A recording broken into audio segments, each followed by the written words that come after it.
Siri, what's on my calendar for today? Today, you have the 5EP podcast. Would you like to keep it on your calendar? 5EP? Yeah!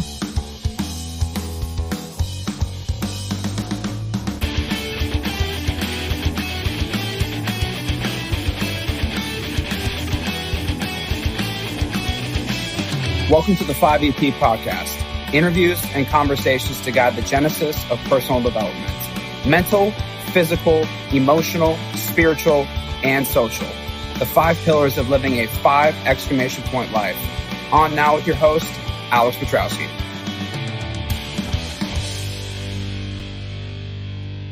Welcome to another episode of the 5EP podcast. Joining me today is CEO of Plant Revolution Apparel and life coach extraordinaire, Rick Moschel. Thank you for having me, sir. It's a pleasure. It's an honor, Rick. I want to get right into this thing because I know we have a lot to talk about. So Definitely. The first question I have for you is, how would you define life coaching and what is your unique style? To me, life coaching, truly, it's somebody that anything that somebody needs, whether it's help with goals, whether it's help with career challenges, whether it's help with, any facet of their life in general. What I do is I support, I listen, I show just patience, and I kind of guide them through, never with telling anybody what to do, but helping them find the strategy and find the answers themselves. I'm kind of just a guide through their journey with amazing, different amazing approaches as to finding out why we are how we are, and how we move through our lives, and how we ended up to where we are, understanding how we ended up to where we are, and then moving through that. That's probably the easiest way that I coach. Yeah. So pretty much you're the guy who allows other people to uncover their full potential and what sets themselves apart from everyone else. Yes, 100%. Easiest way to explain it. I love it.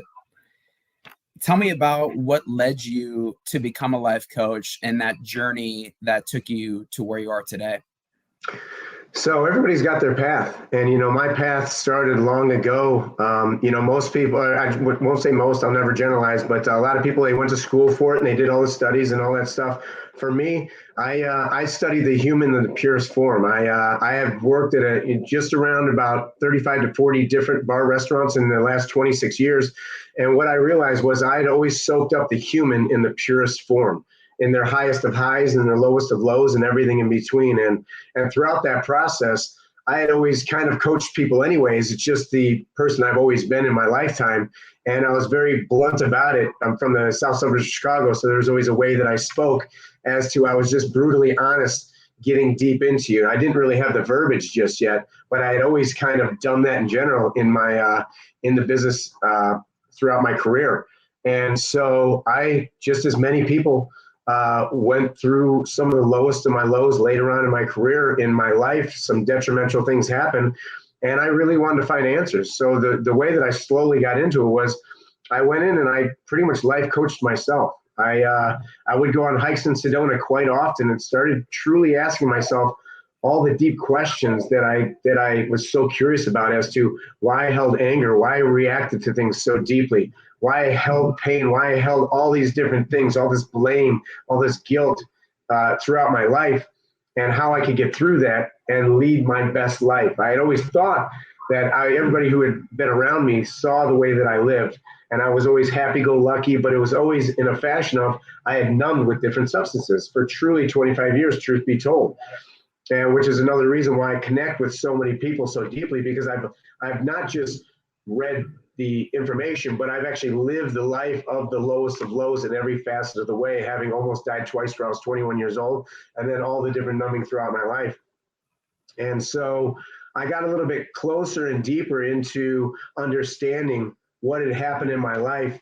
I was finally truly kind of happy in my life, happy with myself, which I had thought, and didn't really need much else when it came to, a woman, because things that happened when it came to the female side of me, things that happened when it came to the job. I didn't know if and when I wanted to get out of the bar business at the time. And then I crossed paths with my now fiance, who had been a life coach for 6 years plus, was a worldwide trainer for the company that she worked for training women and now men on how to be life coaches. And once we got together, she pretty much brought in the true verbiage as to what the little pieces that I was missing in if I were to life coach. And then she kind of challenged me one day. It was like, I see how you are at the bar. Have you ever thought about doing life coaching yourself? And I feel like there's some people that have just that light that go with them. You know what I mean? They walk in a room and you can feel in them, there's something about them. And I kind of always had that everywhere I went. And it's not something that's an ego thing. It was just a confidence thing. And I guess that and something we'll probably go into later on was I was unapologetically myself my whole life. I did not care, did not try to fit in. I always went on my own way. And in that sense, she kind of challenged me to let her kind of teach me a little bit about what she knew, but for me to find my own way of coaching. And so over that next couple of years, she brought me into a space where I realized that, yes, this is something that I wanted to do. When I was one of the best at what I did in the bar business, everybody expected me to open bars. Everybody expected me to do all these things. And I realized that wasn't my future. What happened was that was my training for the future. And I got to soak up so much human. When people walk into the bar, everybody's like, oh yeah, he's just a bartender. But for me, the bartending was the easiest part. I loved watching people at the door. I watched their conversations. Because I worked in clubs for so long, I could read lips from about 30 feet out. So I would literally read their conversations, read their energy, and read if you're low, I want to bring you high. If you're high, I want to bring you higher. But I want to know how to actually intricately really absorb and get into the conversation and bring you to a good place. And I had done it for so long in the sense of behind the bar, it really translated perfectly into the life coaching when I finally jumped in 2 feet. And nobody expected it, not even me. When I gave my notice, I didn't even expect to do it. It was in a meeting that had nothing to do about me leaving. And halfway through, I just said it. I'm giving my 3 weeks. They were like, are you serious? And I just kind of said, well, I guess so. I guess I am serious. And from then on, I jumped both feet in, and I've never looked back since. And so my coaching, as opposed to my fiance's coaching, she does somatic work, which is kind of healing through sound, breath, and movement. And for me, I had to find my own way because I did not go to that type of schooling for it. So my way it was kind of funny because I joked about it with my mom because, in a Jewish family, they pretty much treat you like you're 5 years old till the day you die. So even at the age of 87, I still, for birthdays and Christmas or Hanukkah or Christmas, I got puzzles. And so it's funny, in our family, puzzles were a big deal. And what I realized was I actually had to thank my mom over time because the way that I coach is literally putting together a puzzle. What I do is I ask questions, I listen intently, and I listen very patiently. And then the puzzle pieces slowly just fit in to actually how I help people understand where they want to be, what their goal is, or how to truly understand what their shadow might be or everything that they've worked through. And because of what I had done for myself in my life, I can actually understand how different people kind of get to the place that they are today through their past experiences. Because truly, our mind is a file cabinet. It has a file cabinet of all the different experiences from our past. And it's anywhere from inside our bones, inside our blood. It resonates and it sits. All this stagnant energy sits inside of your body. And you really don't even know that sometimes it's affecting you until you actually go in and start to look at all the different times of your life from zero. A lot of it is from 0 until 10 years old, where these truly detrimental things happen to you, and you don't think about how it really affects you. And for me, I finally went into my life, understood where all those things came up, understand where I took on that energy, why I was reactive in my life, why I blamed in my life, why I did all the different things in my life. And as I corrected them, that's how I coach. That's how I actually coach people myself, is listening to their story from the base till the end, but also getting into the family, the lineage, and how their lineage was actually affected and what they took on from their family and their bloodline altogether. So that's pretty much the easiest way to explain how I coach and how I came about coaching. I love that puzzle analogy so much because a lot of the patterns that we have in our daily lives today are due to this past conditioning. And in order to move on to the next level, you have to put those pieces together of your unique puzzle up until your unique puzzle that was created to where you are at in life right now. And without doing that, you can never move forward. So I applaud that aspect of your life coaching so much. And I also love how you're coming from somebody who's been in the arena and already done all these things and have firsthand experience, because there's theory and there's practical application. And your practical application is spot on from all the experiences that you've gone through, and which leads me into the next topic. And you talk about being aware of teachers in life. What do many people not realize about negative experiences that they've experienced? So one of the sayings that we talk about, and the easiest way to explain it, is nothing happens to you, everything happens for you.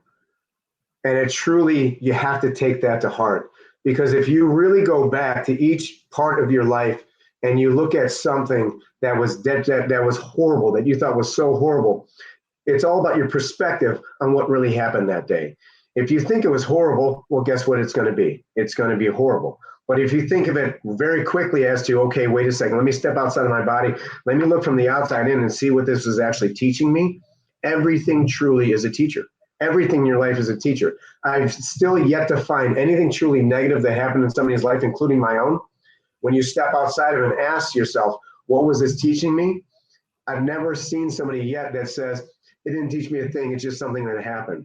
Now, I can understand that if somebody says that, to me, that's actually the ego speaking, and that's not you being truly honest with yourself. And that's what you have to be. You have to be blatantly honest with yourself as to what really happened that day. And could I have listened to it in a different way to change my life into a positive? And it's funny because so many people have all these things that they keep happening to them. And I was one of them. I was one of those guys where my highs were so high, but my lows were lower than any low known to man. And I kept thinking, like, why is this always happening? Why is this always happening to me? And because I kept asking that question, I mean, one of the most important things is your words are your wand. So the way that I spoke, that brought on that feeling. Why is this happening to me? Well, guess what? It was all happening to me because that was the way I spoke of it.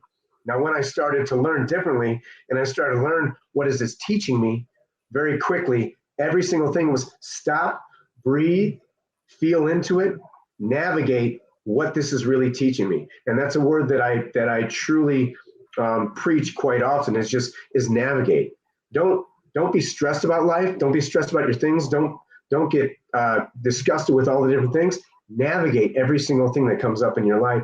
And so what I did was I started to navigate actually each one of these occurrences that I said happened to me. I navigated with a different perspective on it. And all of a sudden I came out with this big smile and kind of like that, okay, you know? And then sometimes the hardest thing to do is look in the mirror and be brutally honest with yourself and take blame. You know, and I was one of those people. My ego for a lot of my life, I didn't have an ego as to, you know, face to face with somebody, but my ego was, it wasn't me, it was you. It wasn't me, it was my dad, it was my mom, it was the teacher, it was my friend, and it wasn't. When I really, really got to the core of what really happened, it really was me. And I could have changed that. And now, at this point in my life, I can literally say I have no negative second of any day ever, because anything that comes my way that I believe could be negative or could be something that's not good in my life or stressful, I quickly stop, I breathe, and I navigate. I step outside of my body, I look down and say, okay, how is this happening for me? What am I really supposed to be learning for this? Because truly, your external world is a perfect representation of your internal world. And so many people, once again, they're like, this is happening, and this is happening, and this is happening. It's not my fault. Well, put it this way. We are the most intricate magnets on planet Earth. So everything is a magnet to what you have going on inside. So once again, your external world is a perfect representation of your internal world. So start to hold yourself accountable for what's really going on inside. Go internal. And if something on the outside is negative, or something is a whirlwind, or something is stressful, you really need to feel into your heart, feel into your soul, feel into your past, present, and future, and see exactly what it's really teaching you. because truly I'll say it, 1,000 times over, every single thing in our life is a teacher. And it's just taking time, having patience, really stepping outside, looking down and looking at how you live your life, how you're showing up every day. Do you have a routine in the morning? Do you have a routine during the day to hold yourself accountable for how you want to live your life? And in that sense, everything will slow down and you will be able to truly understand what your teachers are telling you. And, that's the thing is we all have guides. What you believe and what you don't believe when it comes to the spiritual side of things, that's up to you.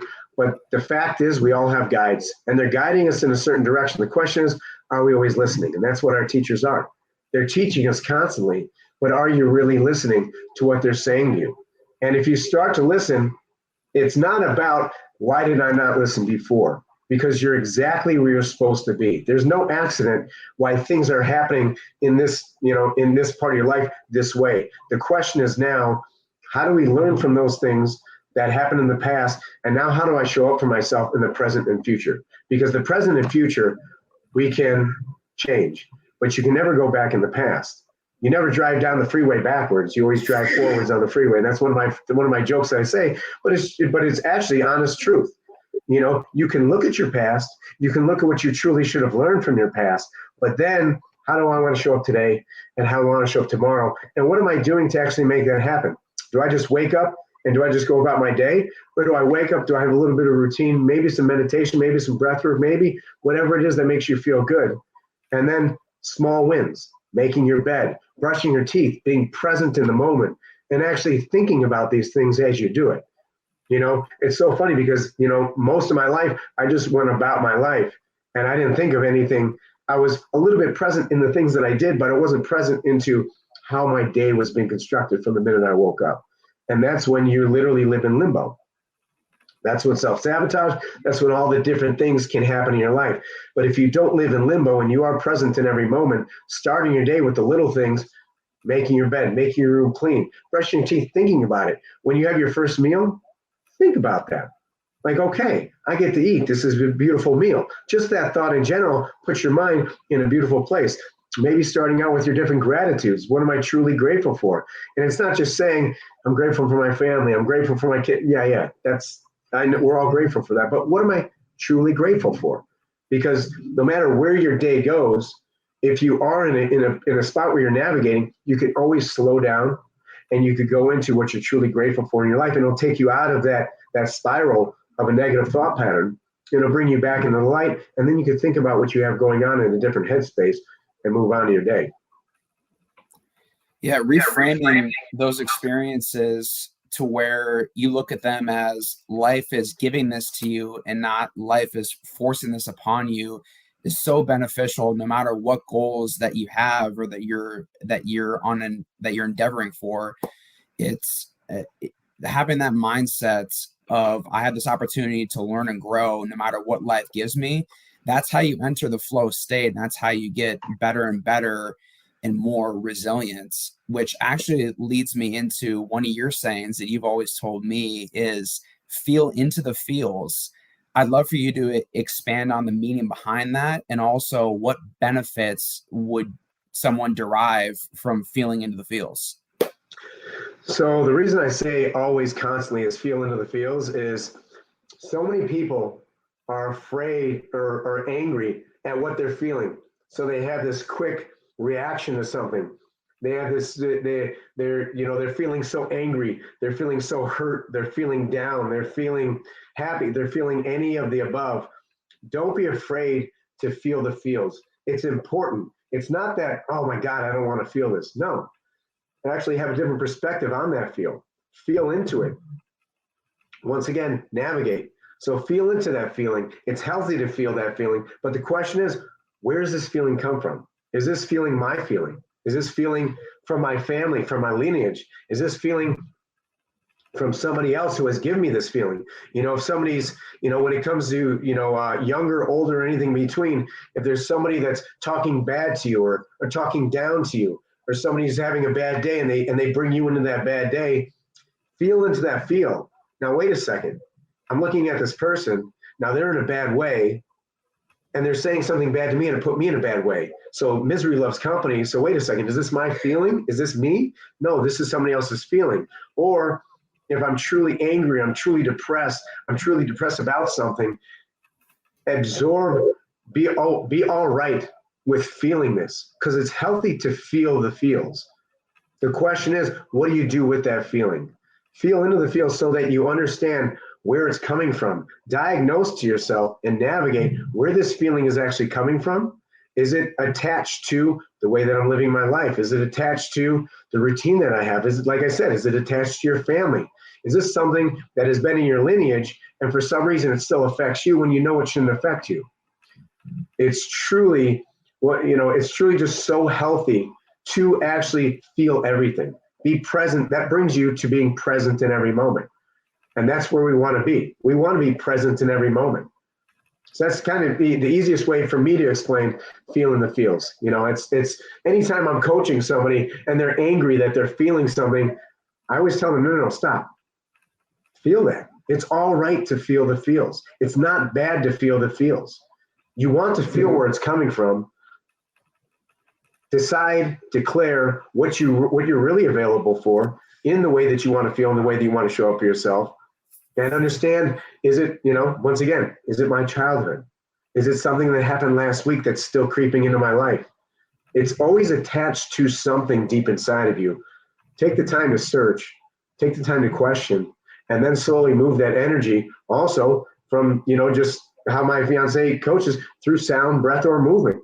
Quite often, if you're feeling something through sound, let out a big, let out a big scream, let out a big shriek, go in your car, let out a couple screams. You will see how much that stagnant energy actually moves. If you want to feel the feels and you come from a place where I came from, where you weren't really allowed to cry in your lifetime. So, because you were judged per se, allow yourself to cry.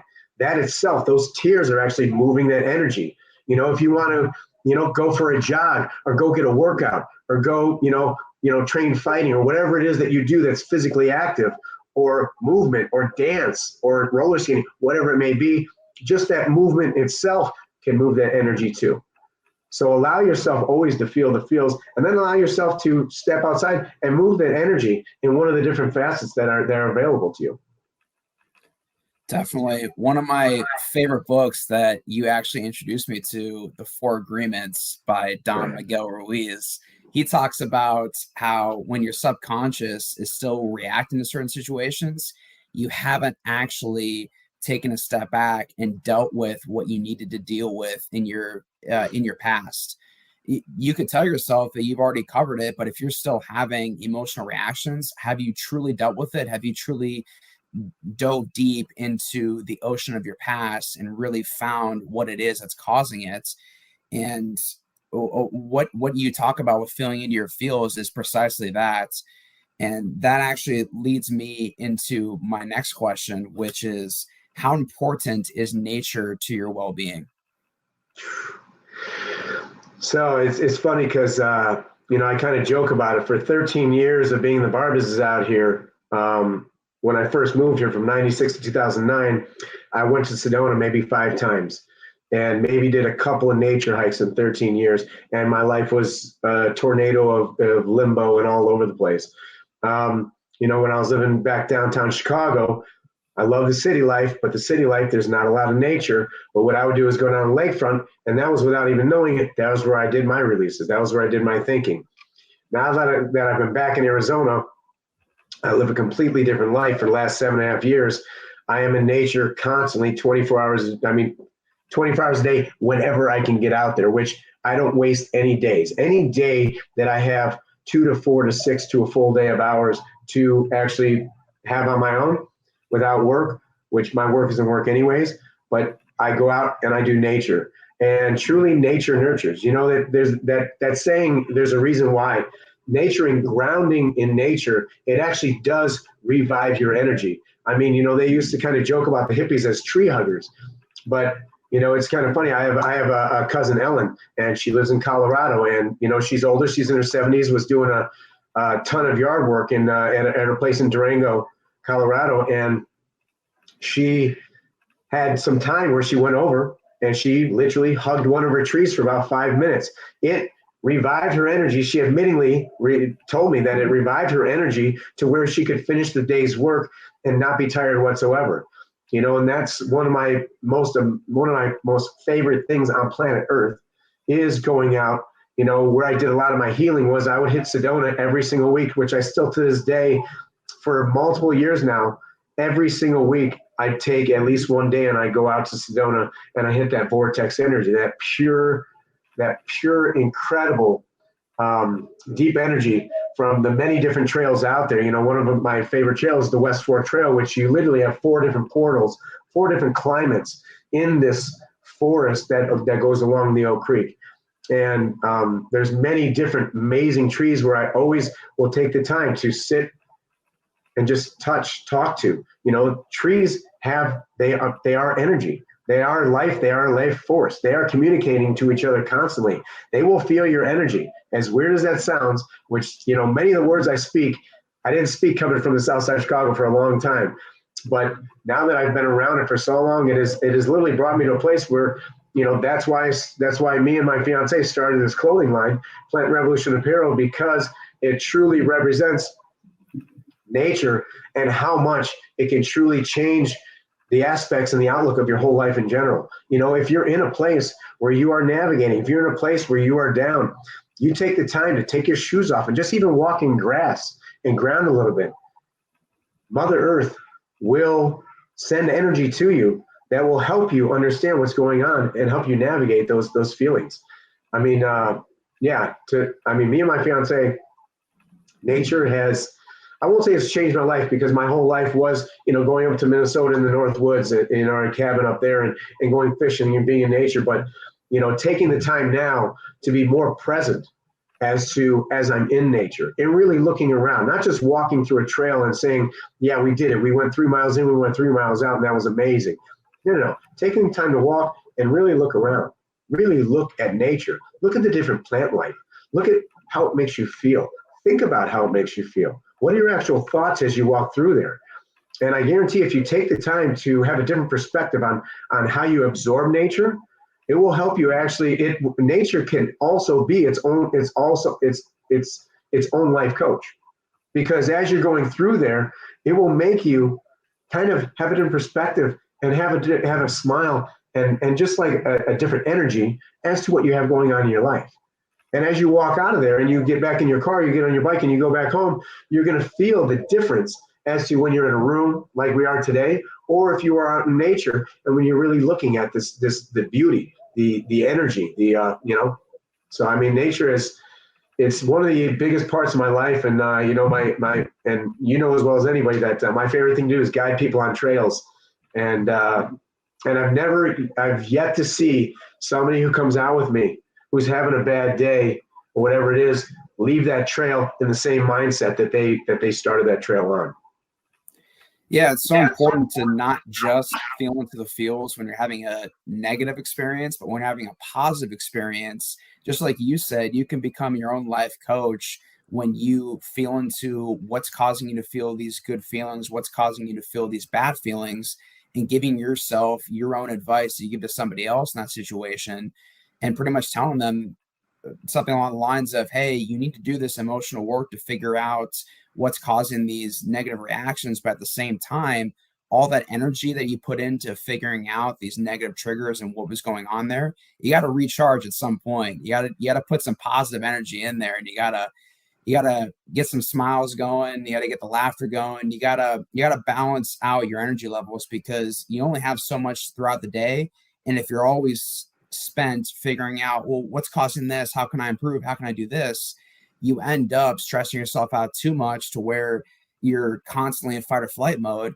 And just like you said, anybody that goes into nature and takes that time for themselves in silence or just with friends and being unplugged from the technological world, they'll experience that recharge and refresh that will allow them to be better for themselves in the upcoming week or even just the upcoming day. And that leads me on. Well, real quick, I was going to actually say, and that's why I'm actually wearing the shirt that I'm wearing today, Unplugged to Recharge. And that's why this is one of the shirts that we brought into our clothing line, because like you said, that was one part that I actually forgot to touch on is how often do we truly unplug? I was born in 1975. I grew up at a time where we didn't have cell phones. So it was very easy to not be plugged into anything. You just lived your life. And it was a lot easier to have happiness. And it's so much more to navigate these days because of, and I love all this because it also enhances in some ways too, but you have Instagram, you have Facebook, you have Snapchat, you have news constantly that you can tap into.